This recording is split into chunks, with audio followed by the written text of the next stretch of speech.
कांग्रेस प्रवक्ता सुप्रिया श्रीनाथ ने कहा है कि सूचना का अधिकार आरटीआई पर इससे पहले कभी इतना तगड़ा हमला नहीं हुआ जितना अब हो रहा है। उनका कहना है कि अगर मोदी सरकार की चली तो सूचना का अधिकार सूचना देने के बजाय सूचना न देने का अधिकार बन सकता है। संभव है कि अब आपको सरकार से मांगी जानकारी भी ना मिले। सुप्रिया श्रीनाथ ने अपने एक्स हैंडल पर एक बहुत लंबा चौड़ा ट्वीट किया और एक वीडियो जारी किया है। वो लिखती हैं कि आरटीआई पर हमला कैसा हो रहा है। Digital personal data protection act DPDP act 2023 के तहत आरटीआई की धारा 8(1)(j) में संशोधन से आरटीआई निरर्थक और निष्प्रभावी हो गया है। वो लिखती हैं कि मोदी ने आरटीआई को कमजोर करने के लिए क्या किया है। फिर आगे वो खुद बताती हैं कि सरकार ने आरटीआई एक्ट की धारा 8(1)(j) में जो संशोधन किया है वो व्यक्तिगत जानकारी से संबंधित है। बदले हुए नियम के अनुसार आरटीआई के तहत कोई भी व्यक्तिगत जानकारी नहीं दी जा सकती। यह गोपनीयता की आड़ में सूचना न देने के अलावा और कुछ नहीं है। फिर उन्होंने सवाल पूछा है कि डीपीडीपी एक्ट पर हंगामा क्यों है और उसका जवाब उन्होंने दिया है कि मोदी सरकार ने 2023 में digital personal data protection act DPDP act पारित किया था, जब विपक्ष के अधिकांश सांसदों को निलंबित कर दिया गया था। सरकार ने अब तक नियमों को नोटिफाई नहीं किया था और बदलावों को सार्वजनिक परामर्श के लिए रखा था, जिसकी समय सीमा आज समाप्त हो रही है। अगर सरकार सबकी चिंताओं को नजरअंदाज करके नियमों को अधिसूचित करती है तो आरटीआई एक शक्तिहीन अधिकार बन जाएगा, जिसका लोगों को कोई फायदा नहीं होगा। फिर वो बताती हैं कि आरटीआई क्यों महत्वपूर्ण है। उनका कहना है कि सूचना का अधिकार अधिनियम क्रांतिकारी था। इसने नागरिकों को जवाब और सूचना मांगने का अधिकार देकर सशक्त बनाया। आरटीआई ने शासन को पारदर्शी और सरकारों को अधिक जवाबदेह भी बनाया, ठीक वैसे ही जैसे किसी भी लोकतंत्र में होना चाहिए। सुप्रिया श्रीनाथ कहती हैं कि आरटीआई ने बार बार बड़े पैमाने पर भ्रष्टाचार या नीतियों में खामियों को उजागर किया है। आरटीआई ने नियमों और मानवाधिकारों के उल्लंघन को उजागर किया है। आरटीआई ने शक्तिहीन नागरिकों को शक्तिशाली बनाया। फिर उन्होंने सवाल किया है कि क्या आरटीआई वास्तव में व्यक्तिगत जानकारी का खुलासा करता है, और इसका जवाब है कि बिल्कुल नहीं। अपने मूल रूप में आरटीआई अधिनियम 2005 की धारा 8(1)(j) में स्पष्ट रूप से व्यक्तिगत जानकारी को रोकने का प्रावधान था। नियम था कि जो भी जानकारी किसी सार्वजनिक गतिविधि या जनहित से संबंधित नहीं है या जो निजता का उल्लंघन करे वो जानकारी सार्वजनिक ना हो। तो आरटीआई के तहत अब किस तरह की जानकारी से देने से मना किया जा सकता है। फिर वो बताती हैं कि अरबपति विलफुल डिफॉल्टर्स के नाम और डिफॉल्ट राशि, भारत से भाग गए विजुअल डिफॉल्टर अरबपति भगोड़े, बैंकों ने किन बड़े बड़े पूंजीपतियों के और कितने लोन माफ़ किए हैं, मनरेगा के तहत कितने लोगों को कितने दिन का काम दिया है, पीडीएस के तहत राशन दुकानों से किसको और कितना अनाज वितरित किया गया, मतदाता सूची में किसके नाम जुड़े या हटाए गए, जनप्रतिनिधियों, नौकरशाहों, न्यायाधीशों की आय और संपत्ति, सरकारी योजनाओं के लाभार्थी। फिर वो पूछती हैं कि क्या पारदर्शिता और निजता में परस्पर विरोध है, और उत्तर देती हैं कि नहीं, हमारे जैसे संवैधानिक लोकतंत्र में पारदर्शिता और निजता में परस्पर विरोध नहीं है, बल्कि दोनों ही मौलिक मतलब फंडामेंटल अधिकारों को सुनिश्चित करने के लिए जरूरी है। फिर उनका सवाल है कि नागरिक या प्रजा, तो जवाब देती हैं कि डीपीडीपी अधिनियम 2023 के तहत आरटीआई अधिनियम 2005 को कमजोर करना पारदर्शिता जवाबदेही दोनों पर सीधा हमला है, जो सूचना के मौलिक अधिकार को खतरे में डालता है। हम भारत के नागरिक हैं जिन्हें हर चीज़ जानने का अधिकार है, न कि किसी राजा की प्रजा जिनको सिर्फ जयकारा लगाना है। तो आइए सुनते हैं सुप्रिया श्रीनाथ की जुबानी कि आरटीआई को लेकर सुप्रिया श्रीनाथ का क्या कहना है। आज सवाल यह है कि सूचना के अधिकार को क्या सूचना ना देने का अधिकार बनाया जा रहा है। राइट टू इंफॉर्मेशन एक्ट, जो एक क्रांतिकारी कानून था जिसने इस देश के लोगों को यह ताकत दी कि वो अपनी सरकार से जवाब मांग सके, क्या उसको निष्क्रिय करने का षड्यंत्र रचा जा रहा है? और हाँ, इसका जवाब बिल्कुल हाँ है। अगर सरकार का बस चले तो ये जो सूचना का अधिकार है, यह सूचना ना पाने का अधिकार जरूर बन जाएगा। अगर सरकार का बस चले तो संभवतः अगली बार आपको मंत्रालयों से, डिपार्टमेंट से, सरकार से जो आंकड़े, जो जानकारी चाहिए वो नहीं मिलेंगे।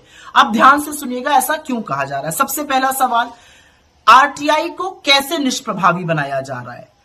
आरटीआई को टूथलेस बनाने का, इनइफेक्टिव बनाने का, निष्प्रभावी बनाने का काम ऐसे किया जा रहा है कि आरटीआई 2005 की जो एक्ट है उसको DPDP act 2023, digital personal data protection act 2023 से संशोधित करके निष्प्रभावी बनाया जा रहा है। अब दूसरा सवाल, ऐसा कैसे किया जा रहा है, डीपीडीपी 2023 से कैसे किया जा रहा है। आरटीआई एक्ट 2005 के सेक्शन 8(1)(j) में निजी इंफॉर्मेशन के बारे में कुछ बातें बताई गई हैं। संशोधन के माध्यम से डीपीडीपी 2023 से संशोधन किया गया और उसके माध्यम से अब यह सुनिश्चित किया गया है कि कोई भी निजी जानकारी, कोई भी व्यक्तिगत जानकारी नहीं दी जाएगी। यह असल में कुछ नहीं, ये गोपनीयता के पीछे छुपकर सूचना पर प्रतिबंध लगाने का तरीका है।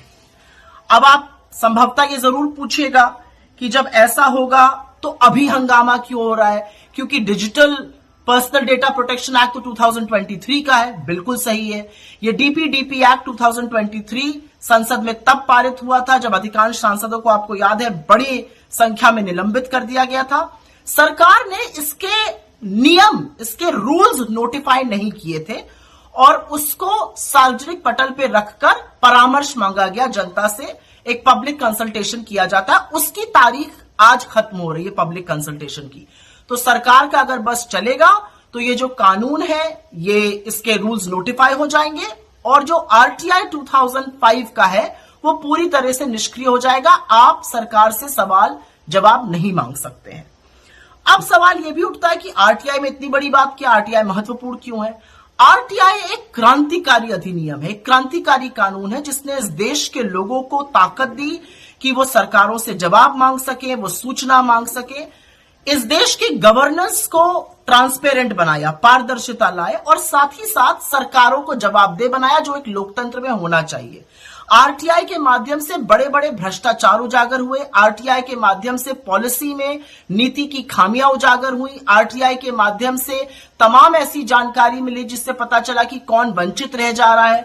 आरटीआई के ही माध्यम से बड़े बड़े मानवाधिकार के जो उल्लंघन होते हैं या जो नियमों का उल्लंघन होता है वो पता चला। आरटीआई के माध्यम से राजनेता हो गए या ब्यूरोक्रेट्स हो गए या जजेस हो गए, उनकी कितनी कैसी संपत्ति है ये सब भी पता चली। और आरटीआई ने लोगों को जो शक्ति विहीन थे उनको शक्ति दी, शक्तिशाली बनाया। अब सवाल ये पूछा जाएगा कि क्या लेकिन आरटीआई में वास्तव में निजी जानकारी या व्यक्तिगत जानकारी देकर उल्लंघन किया जा रहा था? कतई नहीं, ये सफा सफेद झूठ है। सेक्शन 8(1)(j पूरी तरह से कहता था कि अगर जो जानकारी मांगी जा रही है वो पब्लिक एक्टिविटी, मतलब कोई जनहित में या किसी जन कार्यक्रम की नहीं है या इससे किसी की प्राइवेसी का, इससे किसी की निजता का उल्लंघन होता है तो वो नहीं साझा की जाएगी। ये प्रोविजन था उसमें और ये बिल्कुल मनगढ़ंत बात है कि उससे किसी की निजता का हनन हो रहा था। तो क्या होगा अगर आरटीआई कमजोर हो जाएगा? सबसे पहली चीज होगी कि आपकी ताकत चली जाएगी सवाल पूछने की। सबसे पहली चीज होगी कि कौन से वो बड़े बड़े पूंजीपति थे जो इस देश का करोड़ों रुपए डुबाकर विलफुल डिफॉल्टर बन के भाग गए। आपको नहीं पता चलेगा कि कौन से पूंजीपतियों ने कितना विलफुल डिफॉल्ट किया।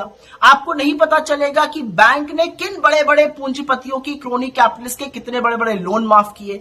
आपको नहीं पता चलेगा कि नौकरशाहों की, जजेस की, नेताओं की अपनी आय से कहीं पर कितनी बड़ी संपत्ति है। आपको लाभार्थी नहीं पता चलेंगे। आपको मनरेगा में किसको कितने दिन काम दिया जा रहा है ये नहीं पता चलेगा। आपको राशन की दुकानों से किसको कितना राशन दिया जा रहा है, सरकारी योजनाओं के कौन लाभार्थी हैं, कौन उससे छूटे जा रहे हैं। तमाम ऐसी चीजें हैं जो जनता की पहुंच से, जनता की सूचना के अधिकार से बाहर हो जाएंगी। अब एक सवाल बार बार उठता है कि क्या ट्रांसपेरेंसी मतलब पारदर्शिता और निजता, प्रिवेसी एक दूसरे के विरोधाभास में है? बिल्कुल नहीं। किसी भी डेमोक्रेटिक सोसाइटी में पारदर्शिता और निजता एक साथ हमें हमारे फंडामेंटल राइट्स दिलाते हैं और लोकशाही में ऐसा होना चाहिए।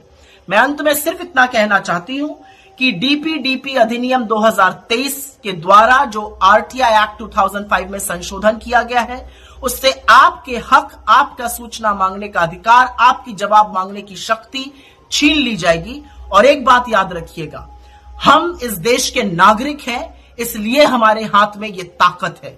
हम इस देश के नागरिक हैं इसलिए हमें जानने का अधिकार है। अपनी पाई पाई का हिसाब हम मांग सकते हैं। अपने नेताओं को, अपने नौकरशाहों को, अपने जजेस को हम जवाबदेह बना सकते हैं। जिस दिन ये अधिकार छीन लिया जाएगा आप एक राजा की प्रजा बन जाएंगे और उसके राजे रजवाड़ों की तरह सिर्फ नारेबाजी करिएगा। आशा है ये कार्यक्रम आपको पसंद आया होगा। इस वीडियो को ज़्यादा से ज़्यादा शेयर करें, लाइक करें और कमेंट करके बताएं आपकी राय क्या है। और अगर आपने हमारा यूट्यूब चैनल तक सब्सक्राइब नहीं किया है तो तुरंत इसको सब्सक्राइब कर लीजिए और बेल आइकन भी दबा दीजिएगा ताकि अगली जब वीडियो अपलोड हो तो आपके पास इसका नोटिफिकेशन पहुंच सके। और अगर आपने हमारा